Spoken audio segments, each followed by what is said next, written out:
Ada yang bilang iya, ada enggak. Mau bilang iya kayaknya dibilang ngerti, kayaknya nggak ngerti.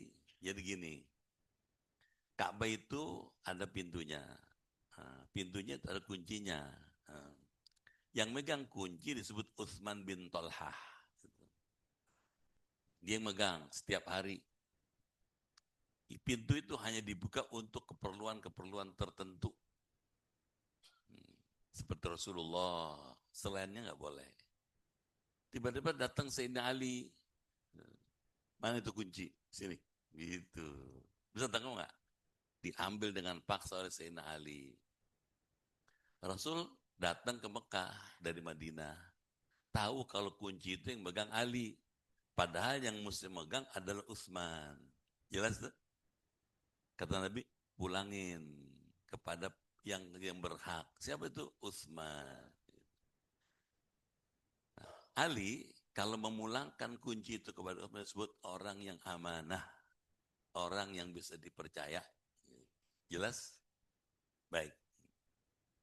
Waqala haka khalidah, talidah. Dan Rasulullah bersabda, ambillah kunci Ka'bah itu untuk dipegang selamanya. Ambil kunci itu, pegang oleh Utsman seterusnya. Bisa tangkap? Fa'ajab min dzalika, maka kagetlah Utsman. Utsman kaget. Kenapa kaget? Kok Nabi meminta supaya Utsman megang itu terus? Tuh. Kecuali atas perintah Rasulullah. Faqarahu, katanya. Lalu Sayyidina Ali membacakan al-ayah, ayat Quran kepada Utsman. Fa'aslama, kemudian ia masuk Islam. Siapa itu? Utsman. Bisa tangkap nggak? Jadi kenapa Ali menyerahkan kembali kepada Utsman dan Utsman diminta memegang terus-menerus kunci itu atas perintah Rasulullah. Utsman kaget gitu. Kenapa begitu? Karena ada perintahnya di Quran. Innallaha ya'murukum an tu'addul amanati ila ahliha. Allah memerintahkan kamu untuk menyampaikan amanah kepada yang berhak. Karena yang berhak memegang itu Utsman, maka Ali yang tadinya maksa ngambil, mulangin lagi atas perintah Allah dan Rasulnya. Bisa tangkap nggak?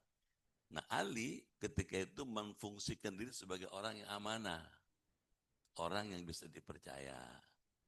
Utsman melihat sikap Ali yang kayak begitu dalam rangka menjalankan perintah Rasulnya, kagum sama Islam, masuk Islam. Kira-kira? Nah, kok bisa? Iya, karena dulu Ka'bah itu Ibu, Ka'bah dulu yang zaman dulu tidak seperti sekarang. Sekarang kan ada tepinya, ada dindingnya. Dulu Ka'bah di tengah-tengah. Siapa orang bisa datang ke situ, orang kafir, orang musyrik. Yang megang kunci juga bukan orang Islam. Utsman bin Tolhah. Gitu. Karena kagum melihat akhlaknya Ali atas perintah Rasulullah dan Quran, dia masuk Islam. Betapa indahnya Islam. Gitu. Paham seperti ini? Fa'aslama, maka masuk dia Islam ke dalam Islam. Wa'atahu, dan diberikannya kunci itu inda mautihi, ketika ia akan wafat. Jadi menjelang wafat, Utsman menyerahkan kunci itu kepada saudaranya, namanya Syaibah. Kedengeran? Ntar kalau saya meninggal, pegang kunci ini ya, kepada Syaibah. Fabaqiyah, kemudian tetap berada kunci Ka'bah itu fi waladihi, di tangan anaknya Syaibah. Syaibah menitipkan kepada anaknya gitu. Jelas, Bu?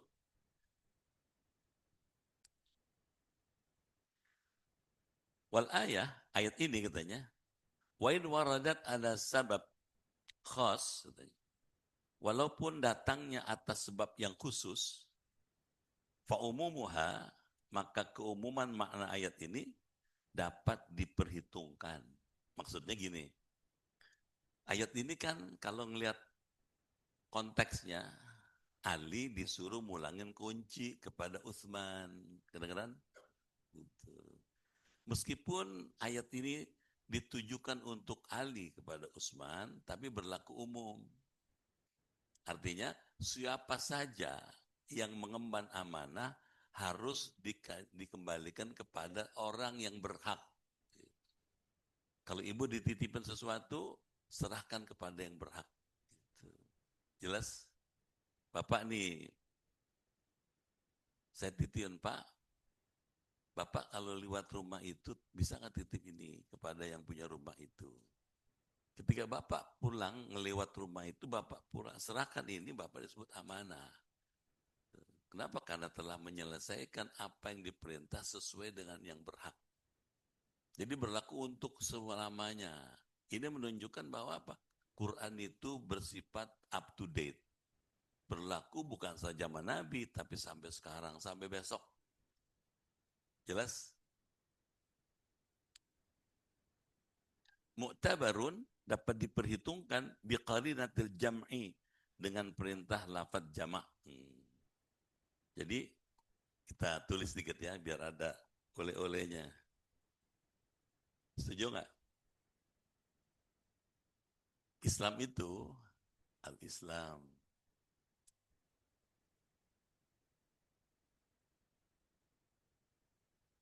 Islam itu isinya kalau kita bedah dia mengandung akidah. Akidatun. Akidah. Sistem keyakinan yang bertumpu pada tauhid. Yang kedua, mengajarkan syariah.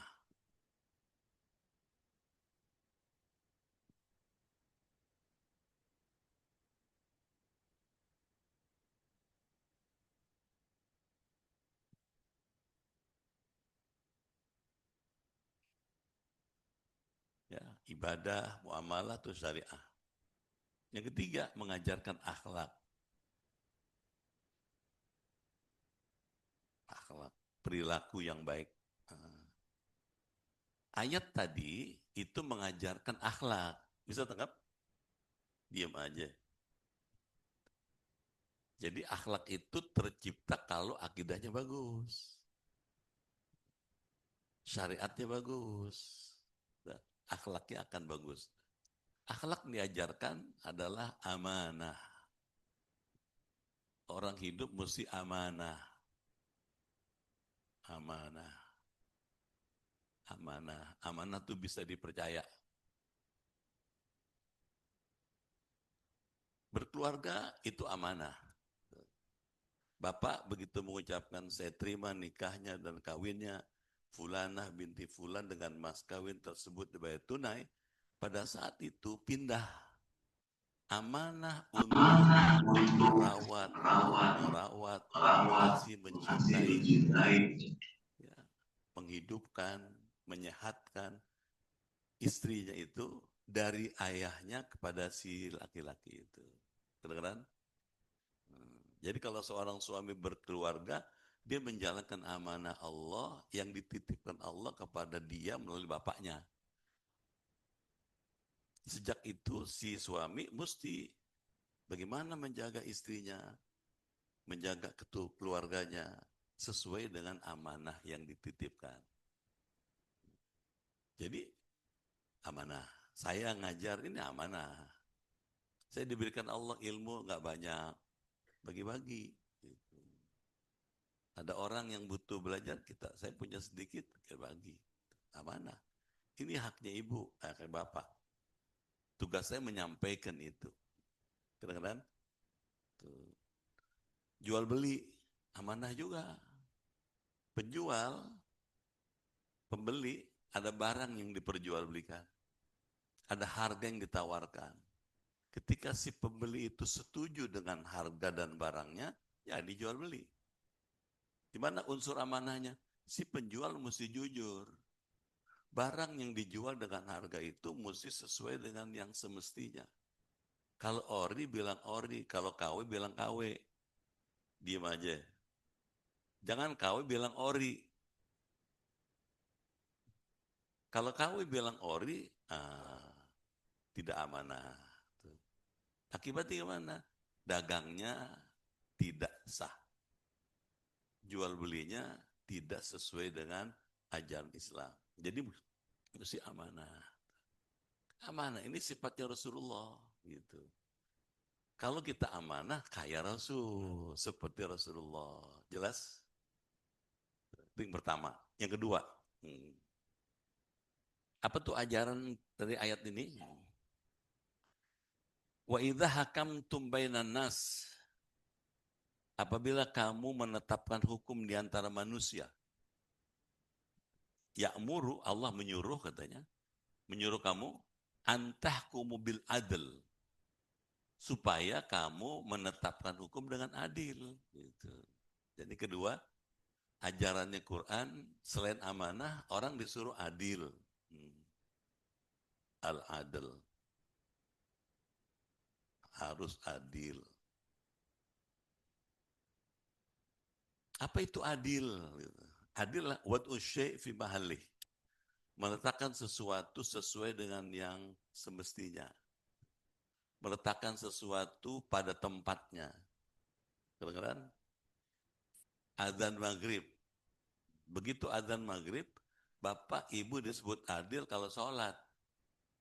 Kenapa? Itulah waktunya sholat. Gitu. Tidak adil kalau adzan maghrib ngelepus aja. Kedengeran?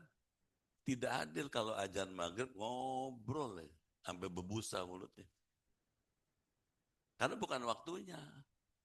Adzan maghrib sholat. Tidak adil kalau adzan subuh ngelenter aja tidur. Jangan marah nih.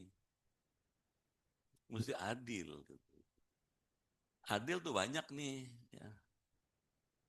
Adil yang distributif. Punya istri 4. Misalnya boleh aja dong.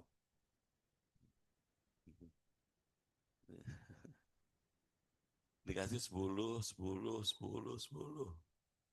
Secara distribusi adil sama 10. Tapi secara substantif tidak adil. Kenapa nggak adil? Istri pertama anaknya 5. Istri kedua anaknya 3. Istri ketiga anaknya cuma 2. Istri keempat nggak punya anak. Sama 10 kan nggak adil dong. Meskipun secara distributif adil, sama-sama 10. Kadang-kadang ada yang substantif. Nah, seperti apa yang substantif? Ya karena anaknya 5, yang satu 3, yang satu 2, nggak sama dengan yang anaknya 0. Diam aja. Karena kebutuhannya beda. Gitu. Jadi adil itu yang ini. Itu tidak cukup dengan yang ini. Kira-kira. Nah, orang mesti adil, gitu ya. Hakim ketika memutuskan hukum mesti adil. Bagaimana adilnya? Kalau jelas ada buktinya, ada saksinya, ada faktanya, ya, semua orang sudah tahu. Kalau orang itu membunuh dia, nggak bisa hukumnya bebas, diam aja. Udah kelihatan ada videonya, ada CCTV-nya, ada rekamannya. Sengaja dengan nubruk pacarnya meninggal. Bebas. Nggak adil dong. Diam aja. Jadi Islam ngajar berlakulah adil. Gitu. Jelas?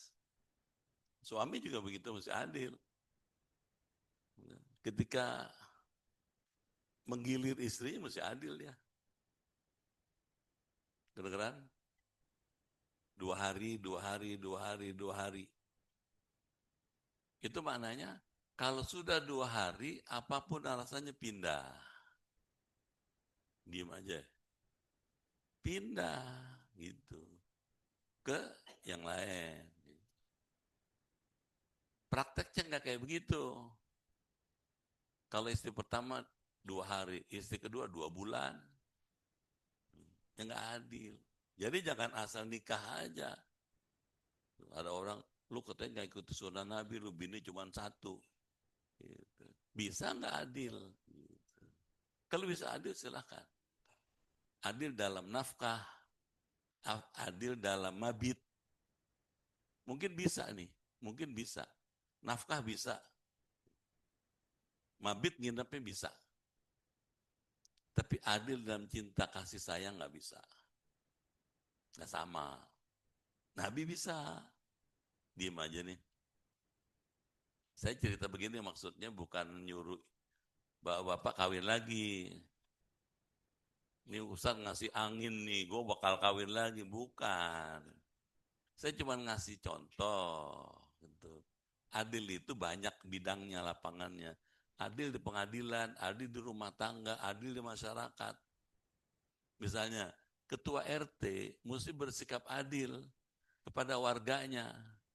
Semua warga diperlakukan yang sama. Dengan hak yang sama. Meskipun ada yang Islam, ada yang bukan Islam. Kedengeran nggak? Gitu. Gitu. Adil. Gitu. Pemerintah mesti adil. Penguasa mesti adil. Semua. Jelas sampai sini? Kita lanjut lagi. Innallaha ni'ma ya'idzukum bih. Sesungguhnya Allah sebaik-baiknya katanya. Fihi pada lafaz ni'ma itu idghamu mim. Mengidghamkan huruf mim. Ya, pada lafaz ni'ma katanya. Jadi diidghamkan dimasukkan. Ya. Apa yang dimasukkan? Ain, ada dua ain. Ain yang satu dimasukkan ke dalam mim. Sehingga bunyi ni'ma. Fima nakirah katanya. Ke dalam lafaz ma. Nah, maknya nakirah al-mausulah. Ai ni'ma syai'an. Sebaik-baik sesuatu katanya.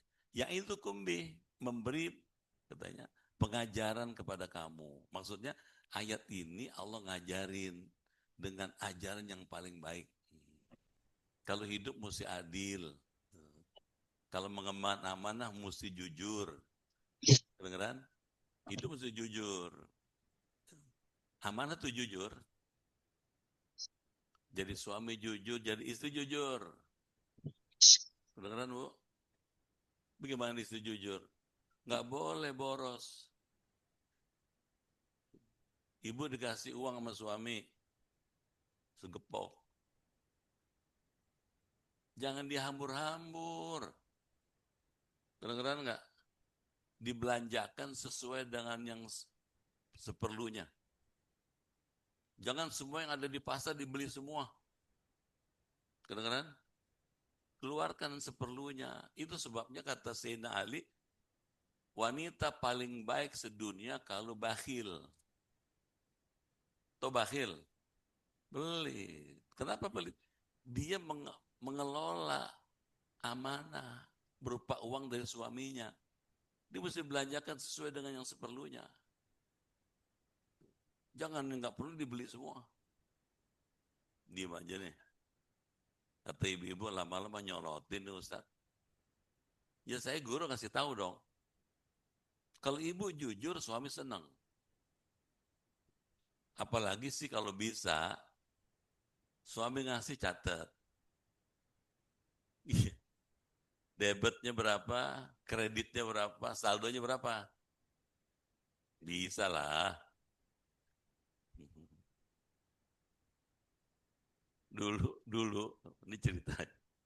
Dulu istri saya itu kan sekolahnya akuntansi. Dia tiap hari tuh, asal saya kasih uang, nyatet masuk sekian, keluar sekian, asalnya saldonya sekian. Saya seminggu sekali dikasih laporannya. Saya bisa tahu tuh duit lebih banyak kemana tuh keluarnya. Kalau kebanyakan yang tidak perlu, ini kebanyakan nih, gitu. Ini mesti ke sini, mesti ada nabungnya. Diam aja ibu-ibu.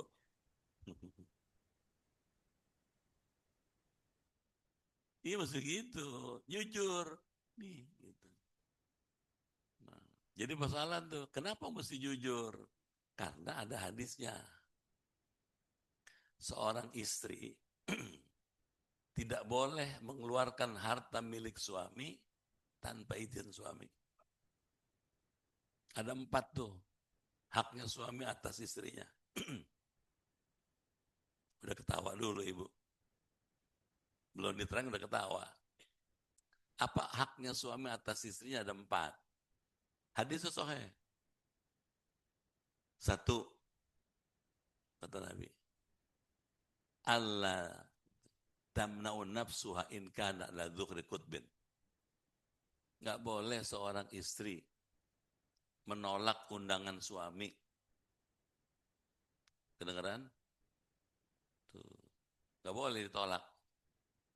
In kanat ala dzukri kutbin. Meskipun si istri sudah duduk di atas pelana unta. Dulu ada unta, sekarang enggak. Ibu udah naik nih di atas mobil. Suami panggil, Mun, sini Mun. Turun. Udah di starter, matiin. Kenapa? Ada perlu no suaminya. Kedengeran? Jadi nggak boleh. Ibu udah mulai komentar no. Yang kedua, Allah tu'tiya syai'an wahidan illa bi'idnih. Nggak boleh seorang istri mengeluarkan uang harta milik suami tanpa izin suami. Nggak boleh. Bagaimana kalau kebetulan orang tuanya datang, orang tua si istri, suaminya lagi kerja, disuruh nginep, nggak mau nginep tuh orang tua, mau pulang aja. Namanya orang tua mau pulang kan ngepelin bukan? Diam aja. Bukan kepelin begini bukan. Mau dikepelin duit suami, suaminya nggak ada, telepon. Ditelepon lagi rapat, tuh, nggak diangkat. Nah, padahal suami, ibunya atau bapaknya udah mau pulang. Bagaimana? Boleh kasih. Ntar pulang laporin. Cuman ngasihnya kira-kira. Kedengeran? Tuh, pulang suaminya laporin. Tadi ibu datang kemari, saya suruh nginep nggak mau, pengen pulang aja. Saya kepelin segini. Kata suami bilang, saya ridho. Dua-duanya dapat pahala tuh.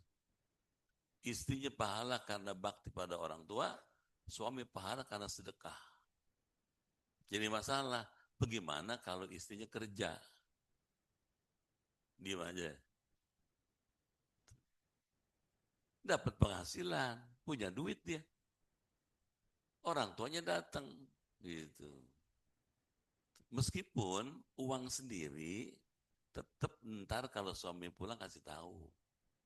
Tadi ibu datang ke sini, saya kasih pakai uang saya sekian. Alhamdulillah, saya ridho kamu. Gitu. Dua-duanya dapat pahala, amin. Ngasih tahu supaya tidak timbul kecurigaan. Jelas sampai sini? Yang ketiga nih, seorang istri tidak boleh. Apa katanya? Allah takhruja min baiti illa bi'idnih.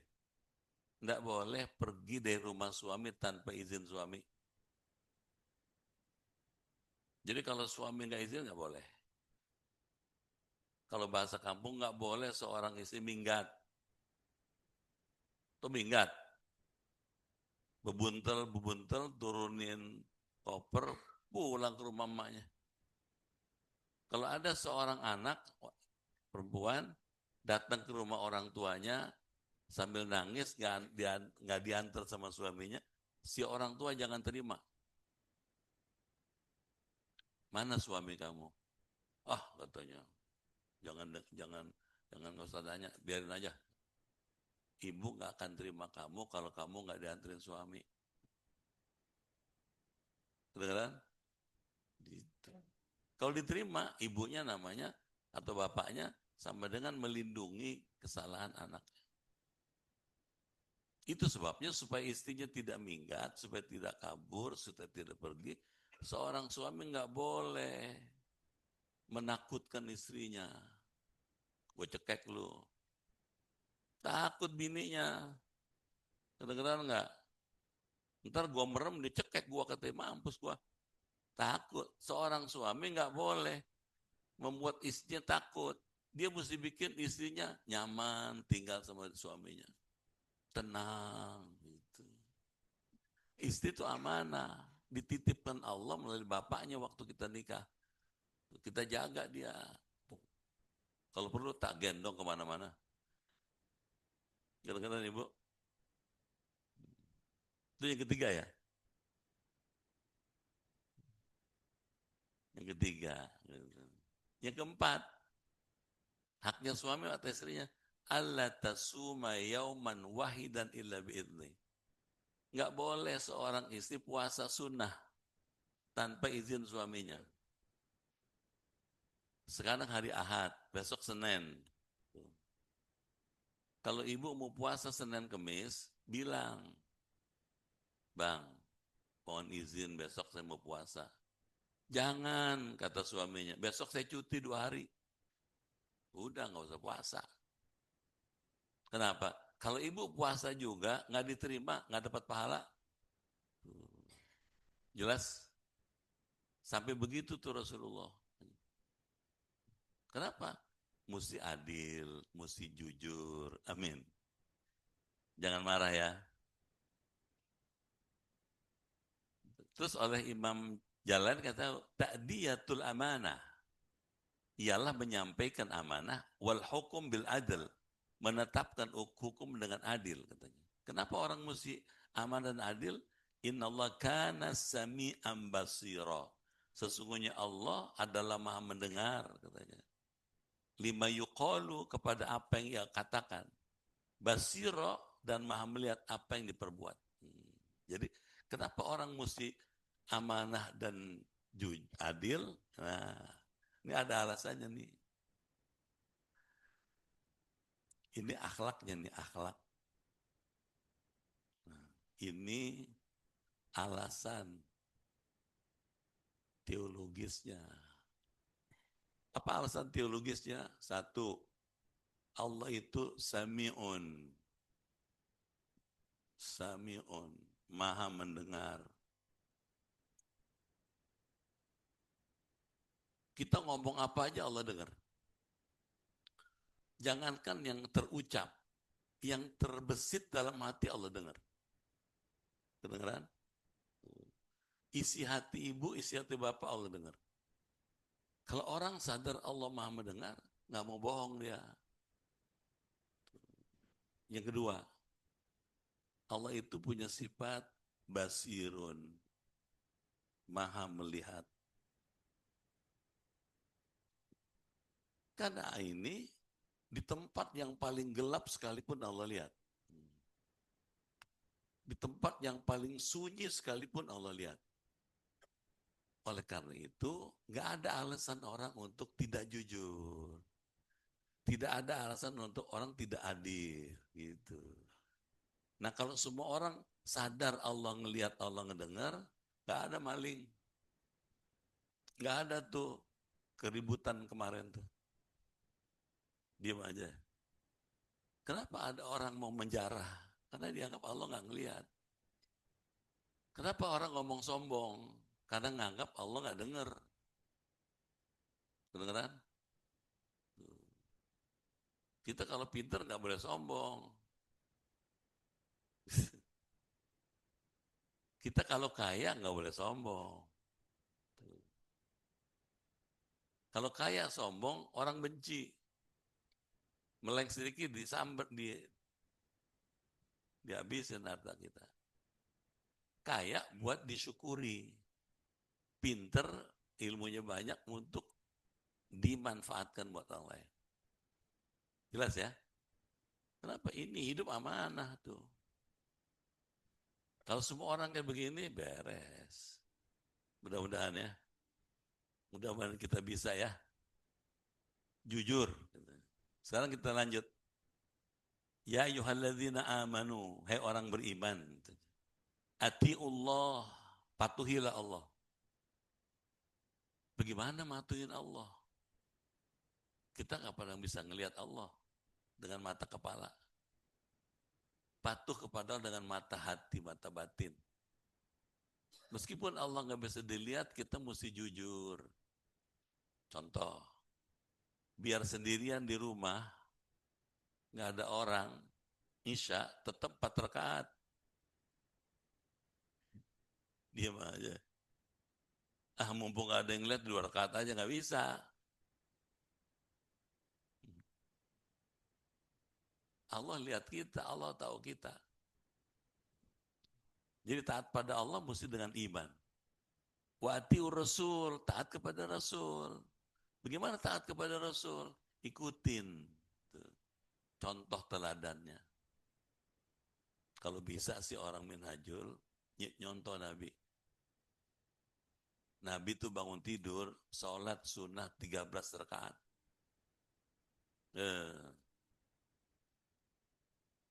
13 bagaimana? 2 rakaat sholat wudhu. 8 rakaat tahajud. 2 kali 4. 3 rakaat witir, 13. Udah selesai, 13 rakaat, Nabi istirahat. Nggak tidur, ya rebahan gini. Sambil tangannya menyangga kepalanya menghadap kiblat, iga kanannya di bawah. Istirahat, nunggu azan. Begitu azan, Nabi sholat qobliyah. Qobliyah subuh di rumahnya. Rumah Nabi sebelah masjid. Udah selesai qobliyah subuh, Bilal setelah azan, setelah qobliyah, dia datang menjemput Rasulullah. Nabi jadi imam. Sholat subuh panjang bacaannya. Paling sedikit 60 ayat. 60 sampai 100 ayat. Nabi tuh. Udah selesai sholat subuh, zikir. Berhenti zikir, sholat isyraq. Syuruk. Baru pulang. Kedengeran nggak? Kalau kita memang cinta sama Rasul, tiru Nabi. Kayaknya berat ya. Kalau kelas-kelas kita paling dikit 2 rakaat tahajud. Witir 1 rakaat. Amin. Bangun jam 4.10. Wudhu 5 menit. Tuh, ya. Masih ada 10 menit kan? Ya. Ngapain? Tahajud 2 rakaat. Witir 1 rakaat. Keburu. Amin. Buat Nabi, tahajud itu wajib. Witir wajib. Buat kita sunnah. Kata Nabi, salatul lail wajibun alayya wa sunnatul lakum. Salat tahajud wajib buat saya, sunnah buat kamu. Alhamdulillah tuh Nabi ngomong begitu. Kalau salat tahajud wajib, kita wajib, bonyok kita. Jangan tahajud subuh aja telat. Kalau orang minhajul, maaf ya, jangan marah. Bangun sebelum subuh. Kalau habis subuh jangan tidur. Kedengeran? Tuh. Kalau bahasa kampung, pantangan. Habis subuh jangan tidur. Ada hadis yang ada. Nabi melarang sahabat tidur habis subuh sampai isyraq. Kenapa dilarang? Waktu antara subuh sampai isyraq itu waktunya Allah membagi-bagi rezeki. Atau di aur-aur. Apa di aur-aur? Pas disebar, kita tidur, nggak kebagian. Jadi Islam ngajarin maju. Kedengeran ya? Jadi patuh pada Allah, patuh pada Rasul katanya. Yang kedua, yang ketiga, wa ulil amri minkum. Ialah katanya patuh pada yang memerintah kita selama benar. Ayul wulad, para pemimpin minkum di antara kamu. Idza amarukum bi taatillah. Jika mereka memerintahkanmu taat pada Allah dan Rasulnya. Jadi yang ketiga nih, kepatuhan.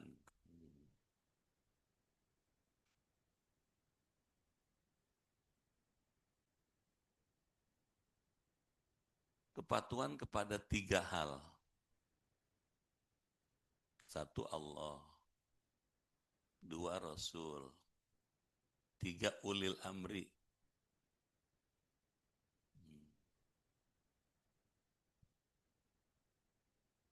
Patuh pada ulil amri apa misalnya? Mematuhi aturan, undang-undang yang berlaku. Kedengeran? Selama aturan dan undang-undang berlaku itu bersikap adil dan tidak memerintahkan maksiat, wajib ikut. Contoh, aturan lalu lintas.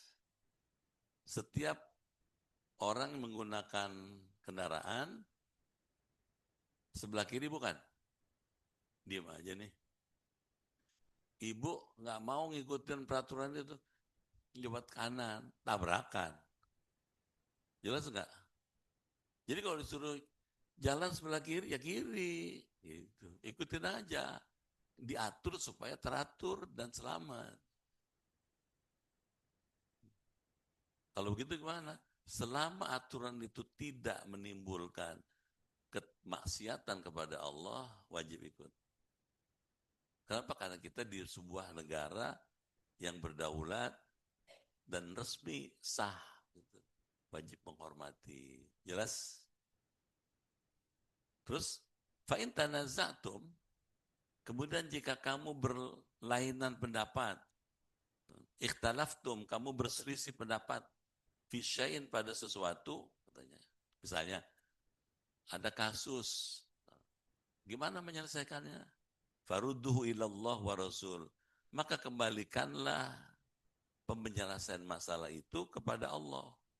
Pertanyaannya, bagaimana kembali pada Allah? Ikut Quran. Jadi, di sini, kalau ada masalah, ada kasus, ada masalah, bagaimana solusinya? Ikut sini, itu apa? Quran. Jelas? Kalau di Quran nggak ada, sini. As-sunnah. Gitu katanya.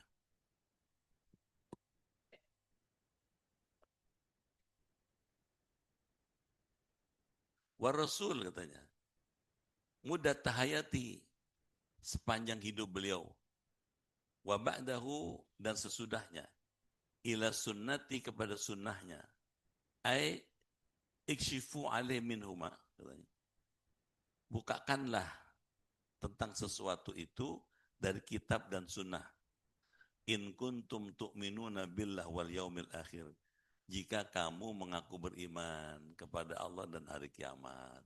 Berdasarkan ayat ini, setiap ada masalah yang dihadapi oleh kita, solusinya lihat petunjuknya di Quran. Kalau nggak ada di Quran, lihat hadisnya. Jadi masalah. Kalau nggak ada di hadis gimana? Digunakanlah ijma qiyas. Contoh, di Quran nggak ada bir. Di aja nih. Bir. Yang ada khamr. Bagaimana memutuskan hukumnya bir? Nah, digunakan metode kias. Dibandingkan itu. Disimpulkan dan diambil keputusannya. Karena bir banyak atau sedikit dapat menimbulkan mabuk sama dengan khamr. Karena itu maka hukum minum bir haram. Jelas? Nah, untuk menetapkan bagaimana hukum itu, mereka yang punya keahlian di bidang itu, punya fatwa, punya keahlian di bidang hukum syariah. Jelas sampai sini? Itu lebih baik buat kamu daripada kita berbuat yang tidak sesuai dengan petunjuk Allah. Berdasarkan ayat ini, hidup menggunakan panduan Quran selamat. Selalu ada solusinya. Jadi hidup solutif namanya.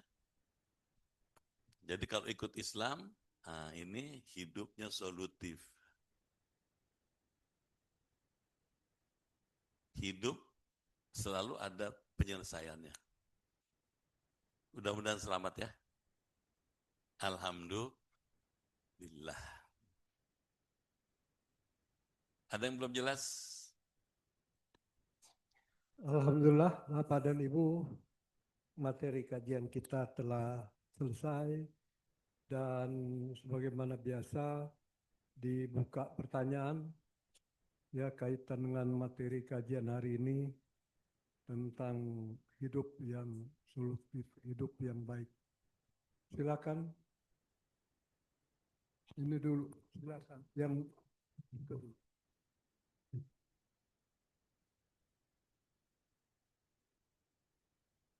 Assalamualaikum warahmatullahi wabarakatuh. Salam.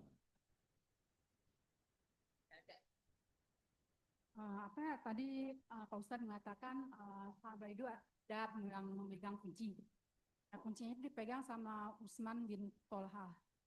Terus Sayyidina Ali mengambil dengan secara paksa. Pertanyaannya adalah atas dasar apakah Sayyidina Ali mengambil kunci secara paksa dari Utsman bin Tolha? Terima kasih. Assalamualaikum warahmatullahi wabarakatuh. Gini. Ali bin Abi Thalib, sahabat Nabi, sekaligus menantu Nabi. Dia merasa dan meyakini Ka'bah itu yang paling berhak untuk menyembah, mengurus, mengelola, tentu orang Islam. Oleh karena itu, ketika Utsman yang bukan Muslim itu menguasai kunci Ka'bah itu, maka Ali menganggap dia tidak cocok, diambil dengan paksa. Nabi memposisikan hukum secara adil. Meskipun Utsman bin Tolha itu bukan Muslim, tapi dia memang sudah diberi amanah, diberi kepercayaan untuk memegang kunci dengan baik. Gitu. Meskipun dia bukan Muslim. Gitu. Karenanya kata Nabi, Ali pulang ini kunci kepada Utsman. Gitu. Nah sikap Nabi seperti itu didasari ayat tadi. Nah, ternyata sikap Nabi yang seperti itu menimbulkan respek, penghormatan dari Utsman bin Tolhah, kagum dia. Saya yang bukan Muslim, begitu dihormati oleh Islam. Kalau begitu Islam agama yang bagus, agama yang mulia, agama yang memuliakan manusia. Masuk Islam dia. Jelas? Jadi keadilan itu menghasilkan gitu kenyamanan meskipun itu dirasakan oleh bukan Islam. Adil itu berlaku untuk semua orang. Jelas?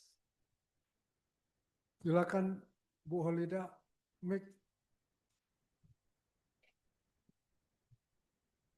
Lanjut. Estafet. Ayo segera.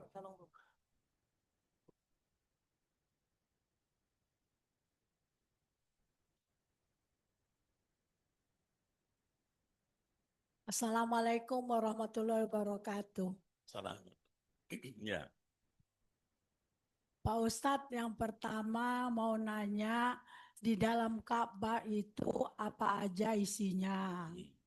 Terus yang kedua, tadi malam saya kebetulan dapat WA dari anak teman. Anak teman ini mau nanyakan ke Pak Ustadz, bagaimana cara menyenangkan orang tua yang selalu merasa kurang saja pada si anak, meskipun si anak sudah berusaha yang terbaik untuk menyenangkan dan memenuhi kebutuhan orang tuanya, si anak selalu salah di mata orang tuanya. Terima kasih Pak Ustadz. Assalamualaikum warahmatullahi wabarakatuh. Salah. Yang pertama, dulu saya punya teman, ya. Teman saya itu diajak Pak Harto. Dulu masih zaman Pak Harto. Pak Harto kan presiden waktu itu. Ketika Pak Harto pergi ke Tanah Suci, oleh Raja Saudi diberi kehormatan. diperkenankan masuk ke dalam Ka'bah. Melalui pintu Ka'bah itu dibukain, beliau masuk bersama rombongan. Nah, teman saya yang ikut rombongan itu ikut masuk. Nah, udah selesai, pulang, ketemu kita, saya tanya, sampean ikut ke dalam Ka'bah ngapain? Sholat, katanya itu. Sholat apa? Sholat sunnah. Kemana ngadepnya? Kemana aja? Ada yang madhab sono, madhab sono, madhab sono. Terus saya tanya, apa sih isinya Ka'bah? Gitu. Kata si temen itu, Ka'bah itu isinya kosong. Cuma di pojok sana ada tumpukan lampu kristal. Ada di pojok sana. Selebihnya kosong. Gitu. Buat apa? Orang sholat di situ, menghadap kemana aja, kemana dia mau. Itu isinya. Gitu. Nah, Siti Aisyah pernah, ya Rasul katanya, saya kepengen kalau bisa sholat itu dalam Ka'bah. Kata Nabi, kamu sholat di Hijr Ismail, pahalanya sama dengan sholat di dalam Ka'bah. Kalau begitu, sholat Hijr Ismail itu jadi ikhtiar kita supaya seolah-olah sholat di dalam Ka'bah. Itu sebabnya melaksanakan sholat di Hijr Ismail itu dilakukan di waktu-waktu tertentu, biasanya malam. Dibuka waktunya orang untuk sholat. Sholatnya sebentar 2 rakaat. Nabi Muhammad kalau sholat di Hijr Ismail, sholat 2 rakaat, kemudian dadanya ditempelkan ke Ka'bah. Gitu. Terus pipinya ditempel ke Ka'bah, pas di bawah pancuran emas, mizab. Sambil begini baca doa. Gitu. Itu Rasulullah. Nah kalau ibu, kapan-kapan kita ya, mau ke sana lagi nggak? Ada yang mau, ada yang enggak? Diam aja kayaknya nggak unggulan nih. Ya. Ya. Kita doain ya. Kita ke sana lagi. Saya rencanain Desember nanti. Ibu Yustina besok Oktober. Baik. Jadi gitu isinya. Nah, sekarang yang kedua. Kalau punya orang tua, itu sudah kita berbuat baik semaksimal mungkin. Menyenangkan orang tua. Orang tuanya nggak pernah merasa cukup. Kurang aja. Dikasih gini kurang, dikasih banyak kurang. Itu gimana ngadapin orang tua macam itu? Gitu. Satu, sikap yang mesti dibangun, maafkan. Jangan dimarahin, jangan dimaki-maki, jangan diomelin, jangan dicaci maki. Kenapa? Orang tua itu mesti ditinggikan. Yang kedua, sikapi perilaku orang tua yang kepada itu dengan tabah, sabar. Hadapi aja. Gak usah marah. Gitu. Mungkin sudah tua, mungkin sudah kurang cara berpikirnya seperti orang biasa yang masih muda-muda. Sikapi dengan sikap sabar. Dimaki-maki malah nggak apa-apa, terima aja gitu. Yang ketiga, tetap berbuat baik semampunya. Kita bikin senang orang tua. Kenapa? Orang tua masih hidup itu untung. Kenapa? Karena orang tua itu kalau doanya mustajab. Saya benar-benar tuh percaya tuh. Waktu ibu saya masih ada, bapak saya masih ada, saya bilang, ibu bapak mau kemana? Saya antar. Gitu. Dulu, tahun 80-an. Kata bapak saya kepengen pulang nak, katanya. Antarin bapak ke Purworejo. Bapak sudah lama kepengen ziarah ke kubur ayah, kata gitu, bapaknya. Ya, nanti saya cari waktu supaya saya bisa nganterin bapak. Saya cari waktu yang cukup 5 sampai 7 hari. Saya anterin itu bapak saya. Bapak sama ibu saya di belakang, saya nyetir sendiri. Saya nganterin tuh dari sini Bandung, Cirebon, Semarang, terus ke Purworejo. Nginep-nginep. Gitu. Saya Purworejo, ziarah ke kubur ayahnya, ketemu dengan kerabatnya, terus pulang lagi lewat selatan. Jadi saya bilang, Bapak mau kemana saya antar, Ibu mau kemana saya antar. Tahun 2000-an awal, anak saya di Jerman, tinggal di Jerman. Terus saya diundang ke sana. Saya datang ke sana sampai di rumahnya, di apartemennya. Kata anak saya, Bapak mau kemana saya anterin. Itu ngomongan saya waktu saya masih muda. Bapak mau kemana saya anterin. Dianterin saya dari Jerman ke Perancis, dari Perancis ke Luxembourg, Luxembourg ke Belgia, Belgia ke Belanda. Balik lagi, nyetir mobil. Anak saya nyetir mobil. Ya ini dulu yang saya ngomong ini dibalas oleh Allah dengan lebih baik lagi. Jadi kalau gitu mana bikin senang orang tua. Biarin orang tua kita cerewet, marah, jangan ambil hati gitu. Kedengeran? Kalau pakai bahasa lokal, mikul duhur. Apa katanya?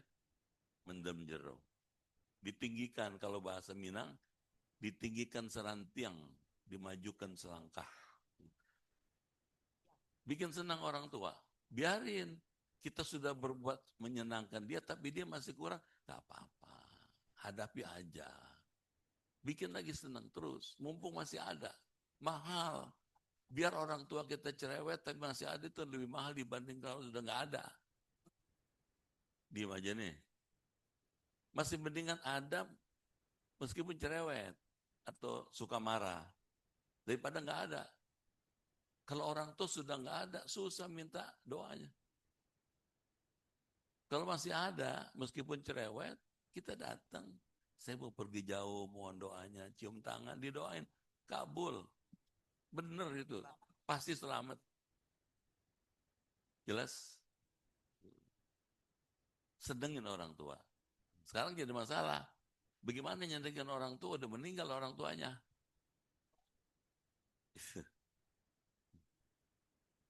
Kalau ibu bisa, datangin kuburnya. Ziarahi kuburnya. Kalau kita ziarah ke kubur ibu kita, gitu, atau bapak kita, jangan diem.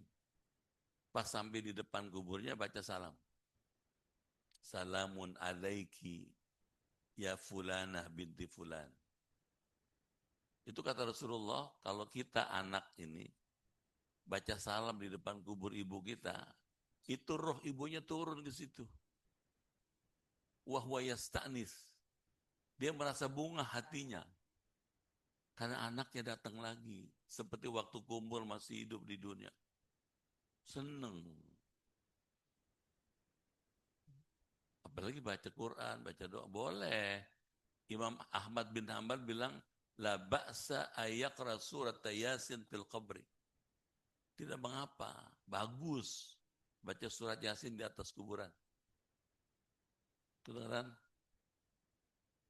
Udah selesai baca Yasin, doain. Allahumma gfir laha, warhamha, wa'afiha, wa'afwana. Itu doanya anak, kata Nabi, doaul walad ala wali yujab. Doanya anak untuk orang tuanya langsung diterima. Nggak pakai tolak-tolak. Langsung dikabulin. Seneng orang tua. Orang tua, suami, anak, doain. Bagaimana? Kuburnya sono di Padang Sidimpuan. Jauh. Kalau ke sono ongkosnya nggak sedikit. Doain dari rumah. Dari sini. Kedengeran nggak? Jangan nggak didoain. Tuh. Kita nggak tahu. Orang tua kita, suami, anak, saudara yang sudah wafat, di sono lagi senang apa susah? Kalau lagi senang, alhamdulillah. Kalau lagi susah, siapa yang belain kalau bukan kita? Kerabatnya, doain. Tiap hari. Allahumma gfir lahu warhamhu wa'afi wa'afwanu. Allahumma gfir laha warhamha wa'afiha wa'afwanu. Doain. Ada hadis menyebutkan, kalau kita baca doa, itu ja'an nur kal jibal. Misalnya doanya di rumah. Orang tua kita ada di sana, kubur di Sumatera.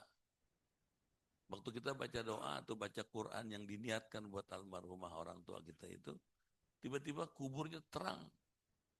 Ada nur sebesar gunung. Dia nanya, sinar apa ini begini besar nih, begini terang nih kepada malaikat. Malaikat bilang, anakmu no, suamimu, istrimu baca doa buat kamu. Ya Allah, girang. Ah, mana mungkin nyampe orang udah meninggal. Meninggal dulu.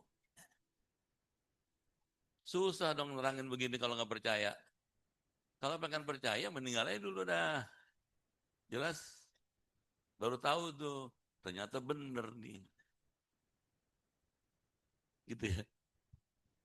Cukup dulu ya. Bapak Bu, Ahad depan itu awal bulan, tanggal 5 Oktober atau 13 Jamidul Awal. Materi kajian kita Bidiatul Hidayah, halaman 75, baris terakhir. Dan sebagaimana biasa kesepakatan kita pakaian putih-putih. Putih-putih ada semua ya. Ya, Bapak dan Ibu pakaian putih-putih, pakaian kesenangan Nabi. Dan terakhir kita tutup dengan doa.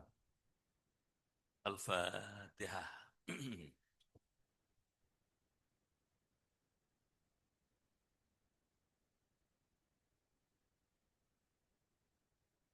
Bismillahirrahmanirrahim. Alhamdulillahi Rabbil Alamin. Hamdan kathiran tayyiban mubarakan fih. Hamda yuafi ni'amahu yukafi'u mazidah. Ya Rabbana lakal hamdu wa lakal syukru kama yanbaghi li jalali wajhikal karim wa azimi sultanik.